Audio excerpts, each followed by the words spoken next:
I wonder what you mean when you use the word I. I've been very interested in this problem for a long, long time,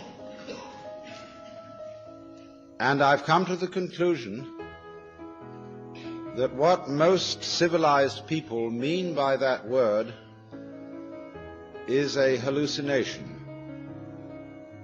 That is to say, a false sense of personal identity that is at complete variance with the facts of nature.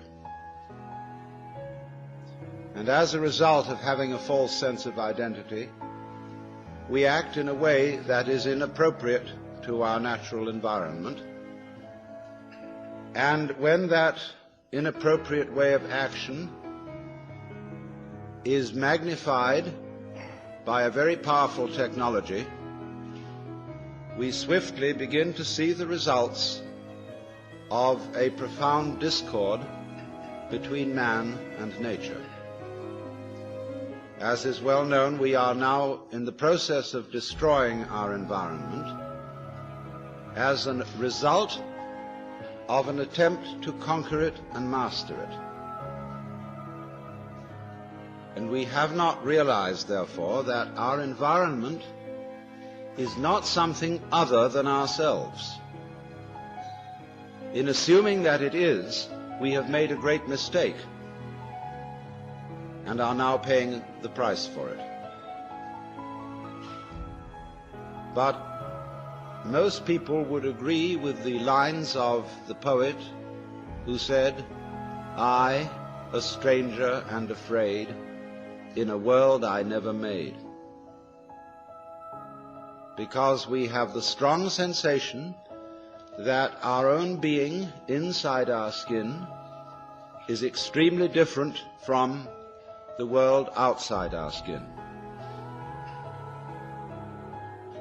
That while there may be intelligence inside human skins, and while there may be values and loving feelings, outside the skin is a world of mechanical process which does not give a damn about any individual, and which is basically unintelligent, being gyrations of blind force, and so far as the merely biological world is concerned, gyrations of libido, which is Freud's word for blind lust. It should be obvious that the human being goes with the rest of the universe. Even though we say in popular speech, "I came into this world." Now, it is not true that you came into this world. You came out of it. In the same way as a flower comes out of a plant, or a fruit comes out of a tree. And as an apple tree apples, the solar system in which we live, and therefore the galaxy in which we live, and therefore the system of galaxies in which we live, that system peoples. And therefore people are an expression of its energy and of its nature. If people are intelligent, and I suppose we have to grant that if, then the energy which people express must also be intelligent, because one does not gather figs from thistles and grapes from thorns. But it does not occur, you see, to the ordinary civilized person to regard himself or herself as an expression of the whole universe. It should be obvious that we cannot exist except in an environment of earth, air, water, and solar temperature, that all these things go with us and are as important to us, albeit outside our skins, as our internal organs, heart, stomach, brain, and so forth. Now, if then we cannot describe the behavior of organisms without at the same time describing the behavior of their environments, we should realize that we have a new entity of description. Not the individual organism alone, but what would now be called a field of behavior, which we must call rather clumsily the organism environment. You go with your environment in the same way as your head goes with the rest of your body. You do not find in nature faces arriving in the world sui generis. They go with a body. But also bodies do not arrive in a world which would be, for example, a plain ball of scrubbed rock floating without an atmosphere far away from a star. That will not grow bodies. There is no soil for bodies. There is no complexity of environment which is body producing. So bodies go with a very complicated natural environment. And if the head goes with the body and the body goes with the environment, the body is as much an integral part of the environment as the head is part of the body. It is deceptive, of course, because the human being is not rooted to the ground like a tree. A human being moves about and therefore can shift from one environment to another. But these shifts are superficial. The basic environment of the planet remains a constant. And if the human being leaves the planet, he has to take with him a canned version of the planetary environment. Now, we are not really aware of this. Upon taking thought and due consideration, it does occur to us, yes, indeed, we do need that environment. But in the ordinary way, we don't feel it. That is to say, we don't have a vivid sensation of belonging to our environment in the same way that we have a vivid sensation of being an ego inside a bag of skin, located mostly in the skull, about halfway between the ears and a little way behind the eyes. And it issues in these disastrous results of the ego, which, according to 19th century common sense, feels that it is a fluke in nature,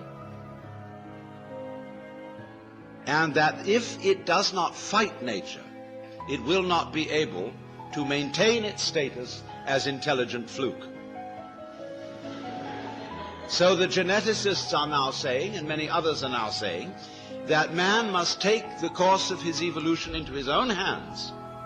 He can no longer trust the wiggly, random, and unintelligible processes of nature to develop him any further, but he must interfere with his own intelligence and through genetic alterations breed the kind of people who will be viable for human society, and that sort of thing. Now this, I submit, is a ghastly error, because human intelligence has a very serious limitation. That limitation is that it is a scanning system of conscious attention which is linear.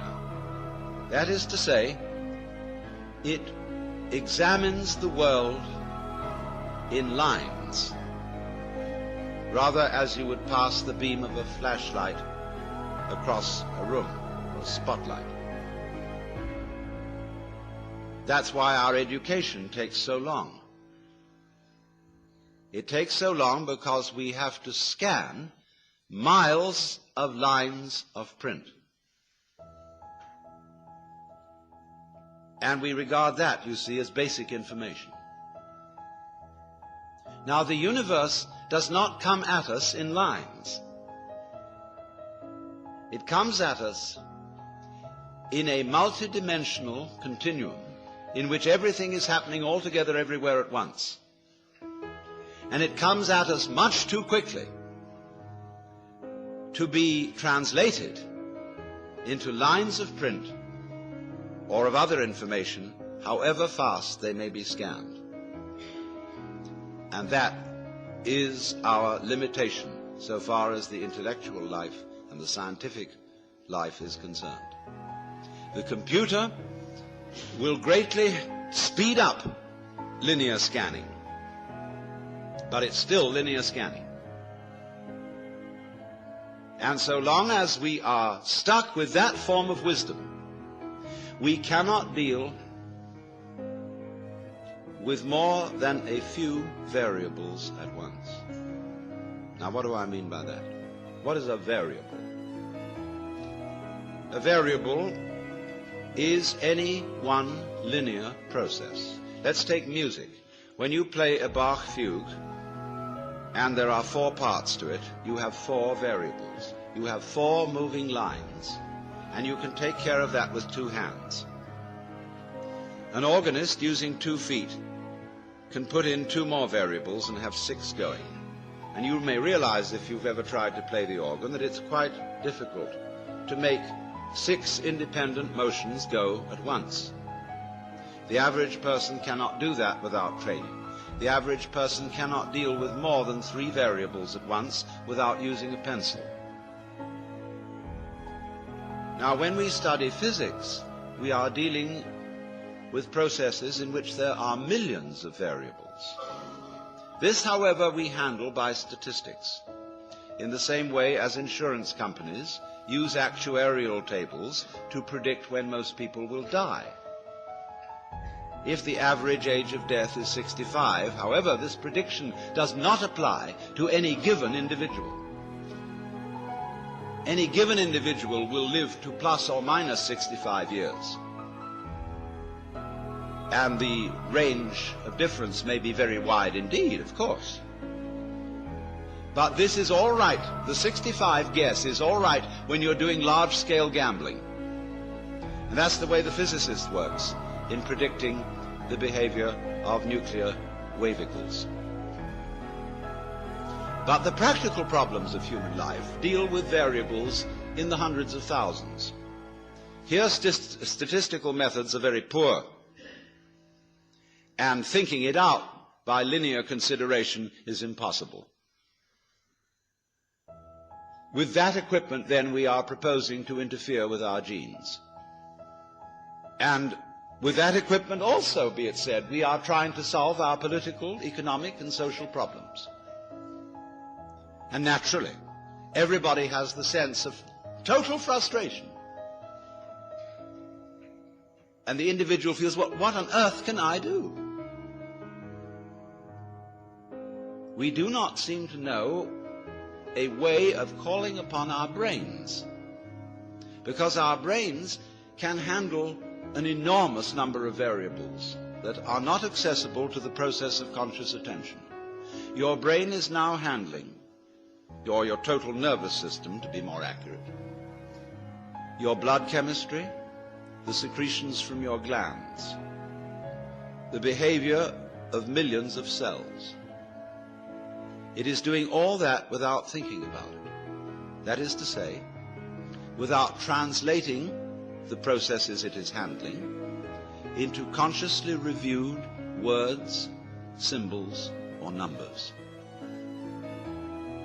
Now, when I use the word thinking, I mean precisely that process, translating what is going on in nature into words, symbols, or numbers. Of course, both words and numbers are kinds of symbols.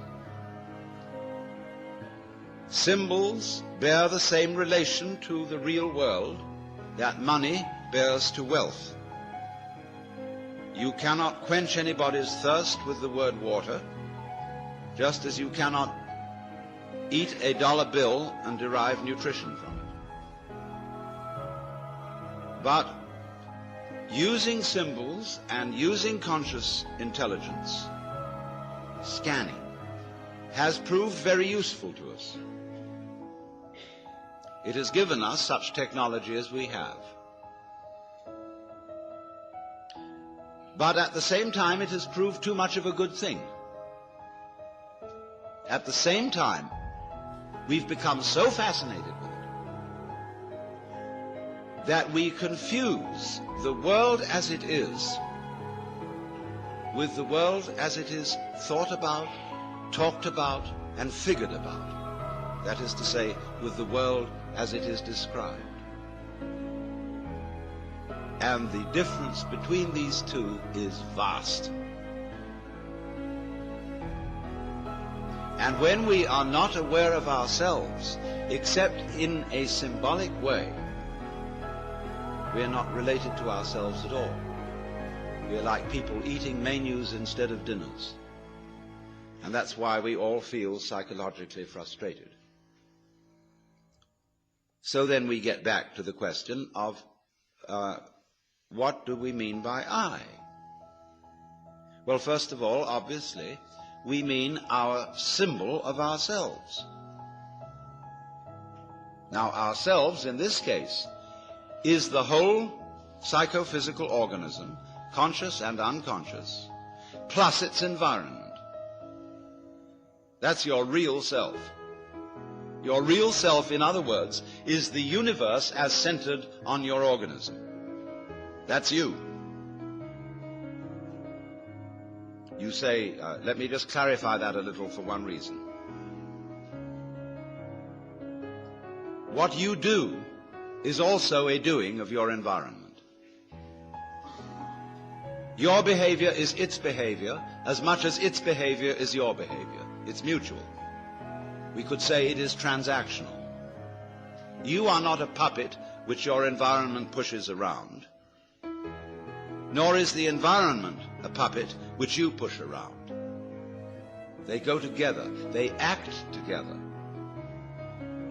In the same way, for example, if I have a wheel, one side of it going down is the same as the other side of it going up. When you handle the steering wheel of a car, are you pulling it or are you pushing it? No, you're doing both, aren't you? When you pull it down this side, you are pushing it up that side. It's all one. So there's a push-pull between organism and environment.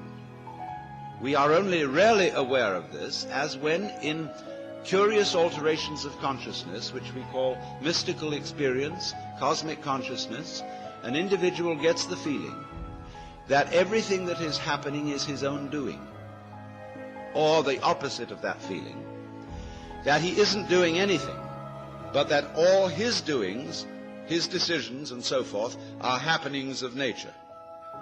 You can feel it either way. You can describe it in these two completely opposite ways, but you're talking about the same experience. You're talking about experiencing your own activity and the activity of nature as one single process.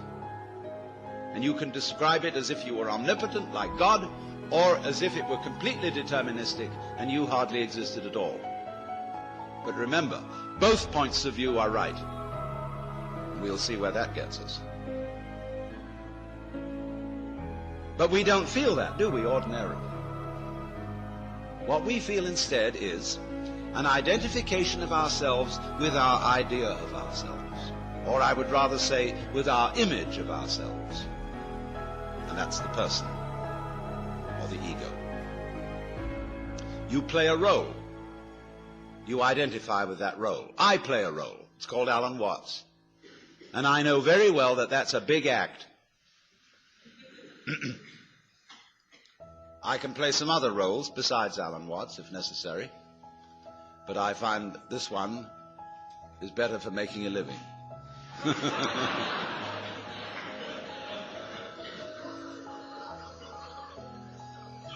But I assure you it's a mask, and I don't take it seriously. You know, the idea of my being a kind of messiah or guru or savior of the world just breaks me up. As I know me. So it's very difficult to be holy in the ordinary sense. So I know I'm not that. But most of us are taught to think that we are whom we are called. And when you're a little child and you begin to learn a role, and your parents and your peers approve of your being that. They know who you are. You're predictable, so you can be controlled. But when you act out of role and you imitate some other child's behavior, everybody points the finger and says, you're not being true to yourself. Johnny, that's not you, that's Peter. And so you learn to stay Peter, or to stay Johnny. But of course, you're not either. Because this is just the image of you. It's as much of you as you can get into your conscious attention, which is precious little. Your image of yourself contains no information about how you structure your nervous system. It contains no information about your blood chemistry. It contains almost no information about the subtle influences of society upon your behavior. It does not include the basic assumptions of your culture, which are all taken for granted and unconscious. And you can't find them out unless you study other cultures to see how their basic assumptions differ. It includes all kinds of illusions that you're completely unaware of, as, for example, that time is real, and that there is such a thing as a past, which is pure hokum. But nevertheless, all these things are unconscious in us, and they are not included in our image of ourselves, nor, of course, included in our image of ourselves is there any information about our inseparable relationships with the whole natural universe. So, this is a very impoverished image. When you ask a person, what did you do yesterday? They'll give you a historical account of a certain number of events in which they participated and a certain number of things which they saw, used, or were clobbered by. But realize at once that this history leaves out most of what happened. I, in trying to describe what happens to me this evening, will never be able to describe it, because there are so many people here that if I were to talk about everyone whom I've seen, what they were wearing, what color their hair was, what sort of expressions they had on their faces, I would have to talk till doomsday. So instead of this rich physical experience, which is very rich indeed, I have to attenuate it in memory and description to saying, oh, I met a lot of people in Philadelphia. And there were men and there were women, and lots of them were young and some of them were old. You know, it's a most utterly impoverished account of what went on. So therefore, in thinking of ourselves in this way, what I did yesterday, what I did the day before, in terms of this stringy, mangy account, all I have is a caricature of myself. And you know the caricaturist doesn't draw you all in, he just puts certain salient features whereby people will recognize you. A sort of skeleton. So we are, as it were, conceiving ourselves as a bunch of skeletons. And they got no flesh on them, just a bunch of bones. And no wonder we all feel inadequate. We're all looking for something to the future, to bring us the goodie. We know we ought to have, there's a golden goodie at the end of the line somewhere. There's a good time coming, be it ever so far away, that one far-off divine event to which all creation moves. We hope. And therefore we say of something that's no good, it has no future. I would say it has no present. But everybody says it has no future. Now, here we are, as it were, psychically starved. And always, therefore, looking, seeking. And this confused seeking is going on everywhere. We don't know what we want. Nobody knows what they want. We say, yes, we think of what we want in vague terms. Pleasure, money, wealth, love, fulfillment, personal development. But we don't know what we mean by all that. If a person really sits down to figure out, write a long essay, 20 pages, on your idea of heaven, it'll be a sorry production. You can see it already in medieval art. whether it did depictions of heaven and hell. Hell is always much better than heaven. Although it's uncomfortable, it's a sadomasochistic orgy. Wowee, hell is really rip-roaring. Whereas all the saints in heaven are sitting...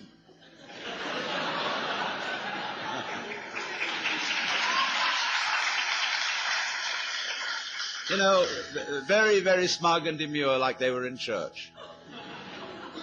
And you see also the multitudes of the saved.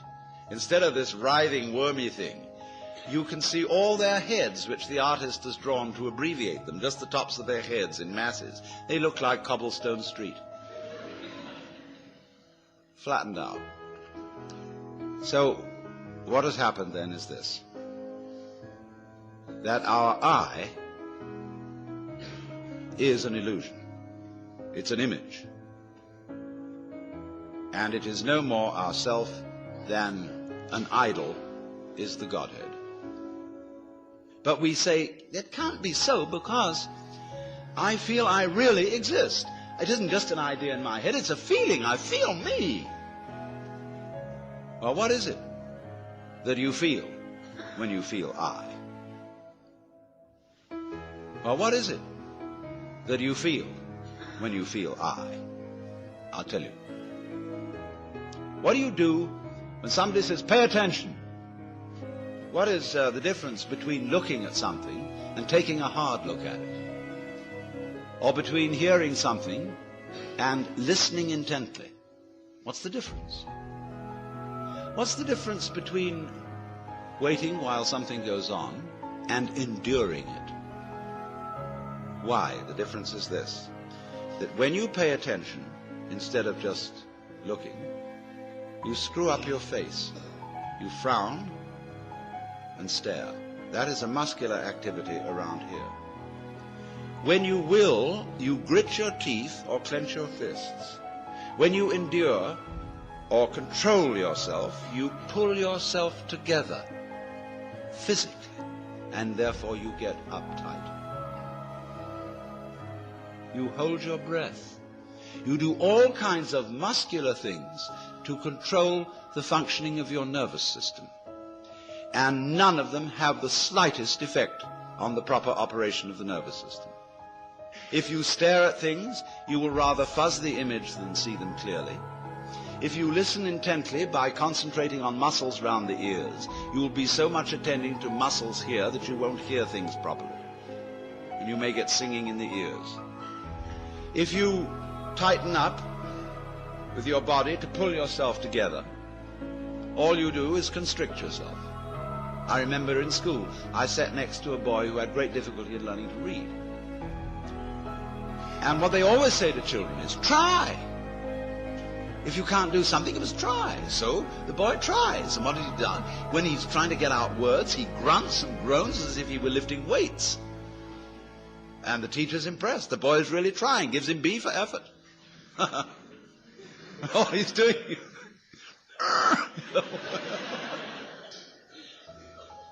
has nothing to do with it. Now, we all make this muscular straining with the thought that it's achieving psychological results. The sort of psychological results it's intended to achieve. Now, all this amounts to is it's like you're taking off in a jet plane. You've got a mile down the runway and the thing isn't up in the air yet, and you get nervous. So you start pulling at your seatbelt.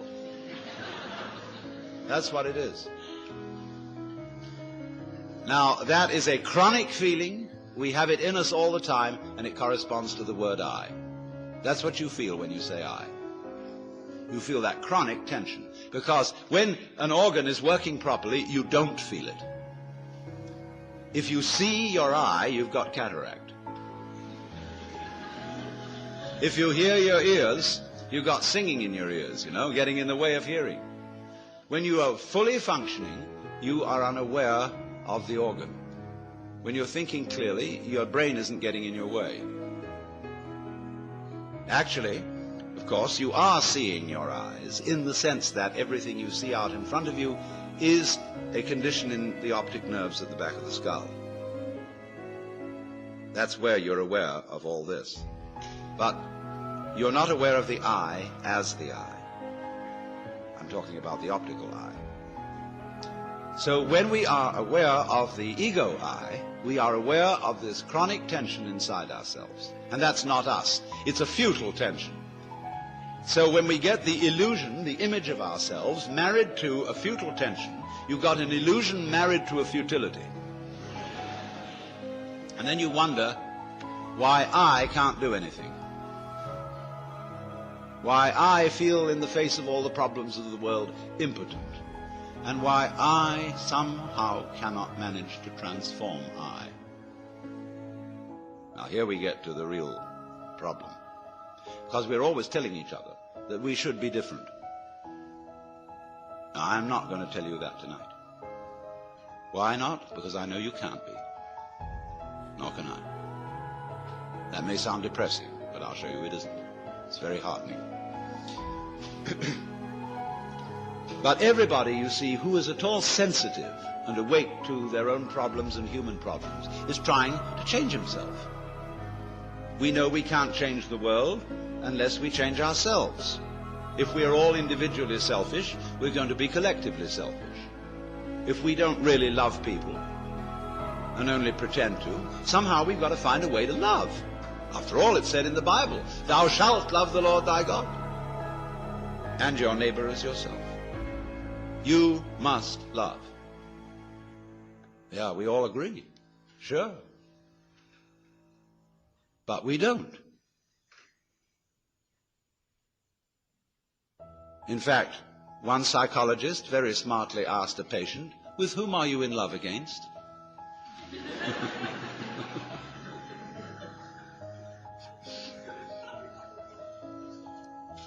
And this particularly becomes appalling when we enter into the realm of higher things, by which I mean spiritual development. Everybody these days is interested in spiritual development. And wisely, because we want to change our consciousness. Many people are well aware that this egocentric consciousness is a hallucination. And that they presume it's the function of religion to change it. Because that's what the Zen Buddhists and yogis and all these people in the Orient are doing. They are changing their state of consciousness to get something called satori, or mystical experience, or nirvana, or moksha, or what have you. And everybody around here is really enthused about that, because you don't get that in church. I mean, there have been Christian mystics, but the church has been very quiet about them.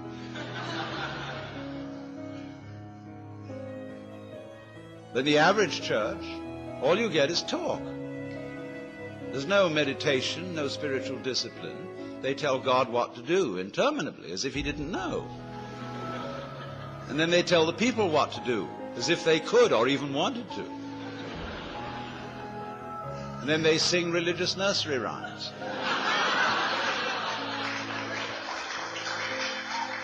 And then, to cap it all, the Roman Catholic Church, which did at least have an unintelligible service, which was, you know, it was real mysterious and suggested vast magic going on. They went and put the thing into bad English. And they took away incense, and they became a bunch of Protestants, and the thing was just terrible. So now all these Catholics are at loose ends, as Claire Booth Luce put it, not to be a pun, but she said, you know, it's no longer possible to practice contemplative prayer at Mass. Because you're being advised, exhorted, edified all the time. And it becomes a bore. Think of God listening to all those prayers. I mean, talking about grieving the Holy Spirit. It's just awful. People have no consideration for God at all.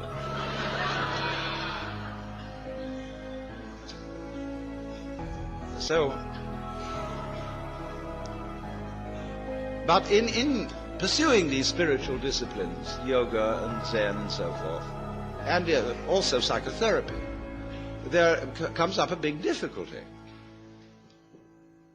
And the big difficulty is this. I want to find a method whereby I can change my consciousness. but therefore to improve myself. But the self that needs to be improved is the one that is doing the improving. And so I'm rather stuck. I find out the reason that I think I believe, say, in God, is that I sure hope that somehow God will rescue me. In other words, I want to hang on to my own existence. And I feel rather shaky about doing that for myself, but I just hope there's a God who will take care of it. Or, if I could be loving, I would have a better opinion of myself. I'd feel better about it. I could face myself, as people say, if I were more loving. So the unloving me, somehow, by some gimmickry, has to turn itself into a loving me, and this is just like trying to lift yourself off the ground with your own bootstraps. It can't be done. And that's why religion, in practice, mainly produces hypocrisy and guilt, because of the constant failure of these enterprises. Now, people go and study Zen, and they come back and say, wow, getting rid of your ego is a superhuman task. I assure you it's going to be very, very difficult to get rid of your ego. You're going to have to sit for a long time, and you're going to get the sorest legs. It's hard work. And all you wretched kids who think you're getting rid of your ego on pot or something or other and easy yoga, you don't know what you're in for when it really comes down to the nitty-gritty. Well, you know, the biggest ego trip going is getting rid of your ego.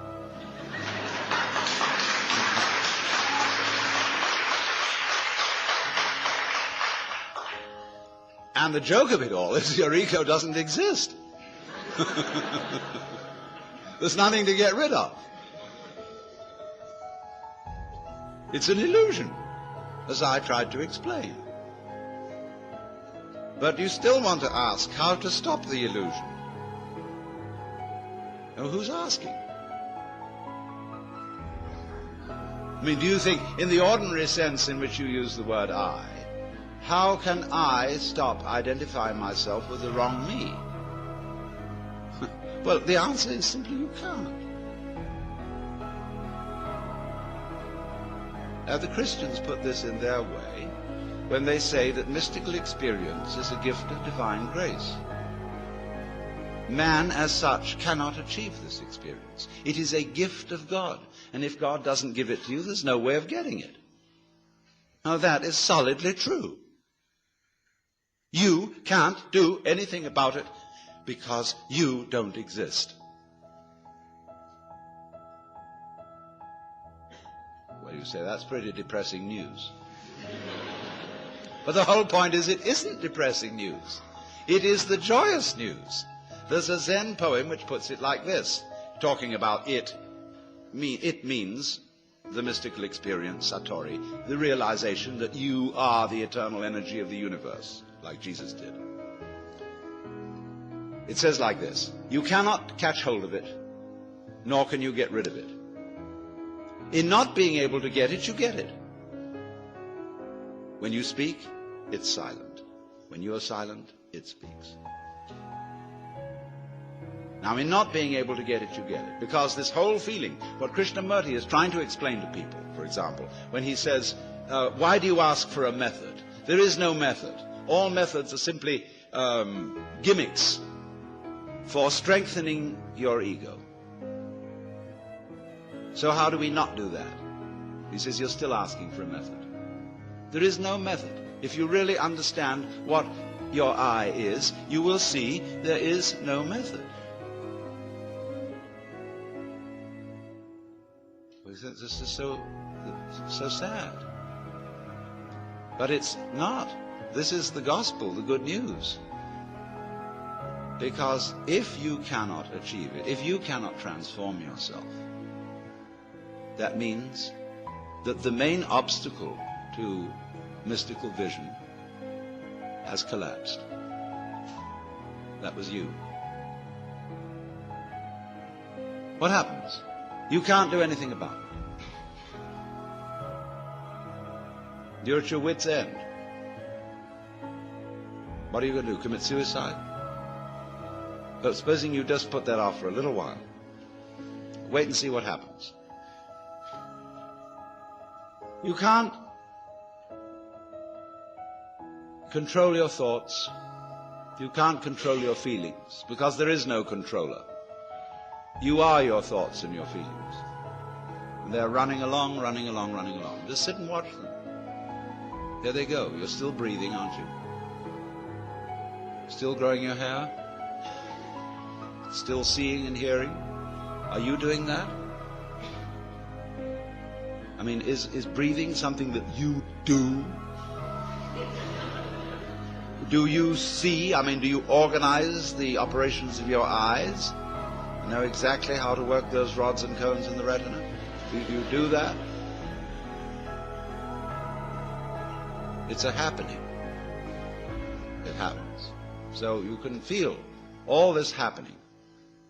Your breathing is happening. Your thinking is happening. Your feeling is happening. Your hearing, your seeing.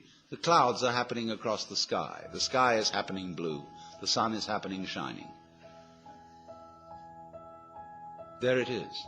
All this happening. And may I introduce you? This is yourself. This begins to be a vision of who you really are. And that's the way you function. You function by happening, that is to say, by spontaneous occurrence. And this is not a state of affairs that you should realize. I cannot possibly preach it to you, because the minute you start thinking, I should understand that, this is the stupid notion again of I should bring it about, when there is no you to bring it about. See, that's why I'm not preaching. You can only preach to egos. All I can do is to talk about what is. It amuses me to talk about what is because it's wonderful. I love it, and therefore I like to talk. If I get paid for it, then I make my living. And sensible people get paid for doing what they enjoy doing. So this is not you see, this is the whole approach here is not to convert you, not to make you over, not to improve you, but for you to discover that if you really knew the way you are, things would be sane. But you see, you can't do that. You can't make that discovery, because you're in your own way. So long as you think, I'm I. So long as that hallucination blocks it. And the hallucination disappears only in the realization of its own futility. When at last you see you can't do it. You cannot make yourself over. You cannot really control your own mind. See, when we try to control the mind, a lot of yoga teachers try to get you to control your own mind, mainly to prove to you that you can't do it. There's nothing, a fool who persists in his folly will become wise. So what they do is they speed up the folly. And so you get concentrating. And you can have a certain amount of superficial and initial success by a process commonly called self-hypnosis. And you can think you're making progress. And a good teacher will let you go along that way for a while until he really throws you with one. Why are you concentrating? See, Buddhism works this way. Buddha said, if you suffer because you desire, and your desires are either unattainable or always being disappointed or something. So cut out desire. So those disciples went away and they stamped on desire, jumped on desire, cut the throat of desire, and threw out desire. But then they came back and Buddha said, but you are still desiring not to desire. They wondered how to get rid of that. So when you see that that's nonsense, there naturally comes over you a quietness. In seeing that you cannot control your mind, you realize there is no control. What you took to be the thinker of thoughts is just one of the thoughts. What you took to be the feeler of the feelings, which was that chronic muscular strain, is just one of the feelings. What you took to be the experiencer of experience is just part of the experience. So there isn't any thinker of thoughts, feeler of feelings. We get into that bind because we have a grammatical rule that verbs have to have subjects. And the funny thing about that is that verbs are processes and subjects are nouns, which are supposed to be things. How does a noun start a verb? How does a thing put a process into action? Obviously it can't. But we always insist that there is this subject called the knower. And without a knower, there can't be knowing. Well, that's just a grammatical rule. It isn't a rule of nature. In nature, there's just knowing, like you're feeling it. And I have to say you are feeling it, as if you were somehow different from the feeling. When I say I am feeling, what I mean is there is feeling here. When I say you are feeling, I mean there is feeling there. I have to say even there is feeling. What a cumbersome language we have. Chinese is easier. You don't have to put all that in. Well, you can say things twice as fast in Chinese as you can in any other language. Well, anyway, when you come to see that you can do nothing, that the play of thought, of feeling, etc., just goes on by itself as a happening, then you are in a state which we will call meditation. And slowly, without being pushed, your thoughts will come to silence. That is to say, all the verbal, symbolic chatter going on in the skull. Don't try and get rid of it, because that will again produce the illusion that there's a controller.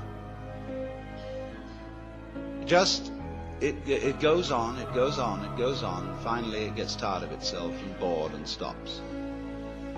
And so then there's a silence. And this is a deeper level of meditation. And in that silence, you suddenly begin to see the world as it is. And you don't see any past, and you don't see any future. You don't see any difference between yourself and the rest of it. That's just an idea. You can't put your hand on the difference between myself and you. You know, you can't blow it, you can't bounce it, you can't pull it. It's just an idea. You can't find any material body, because material body is an idea. So is spiritual body. This is somebody's philosophical notions. See, reality isn't material. That's an idea. Reality isn't spiritual. That's an idea. Reality is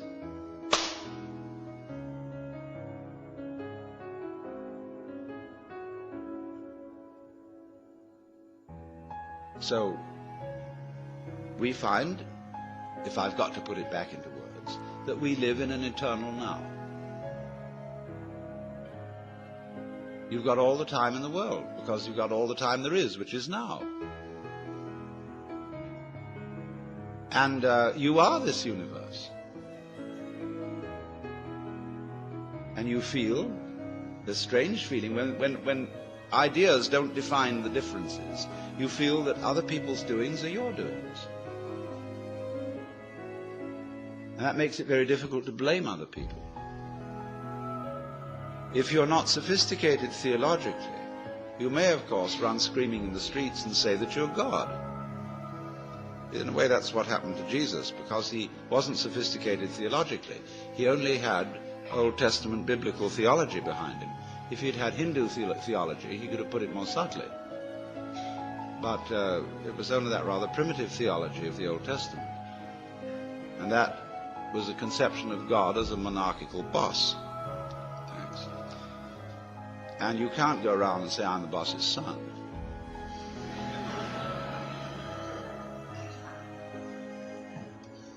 If you're going to say I'm God, you must allow it for everyone else too.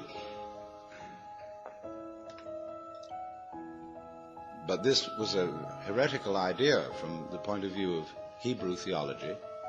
And so what they did with Jesus was they pedestalized him. That means kicked him upstairs so that he wouldn't be able to influence anyone else. And only you may be God. And that stopped the gospel cold right at the beginning. It couldn't spread. Well, anyway,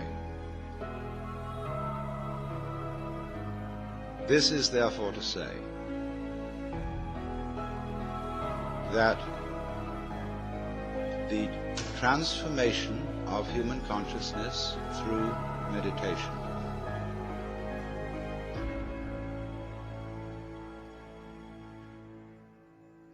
is frustrated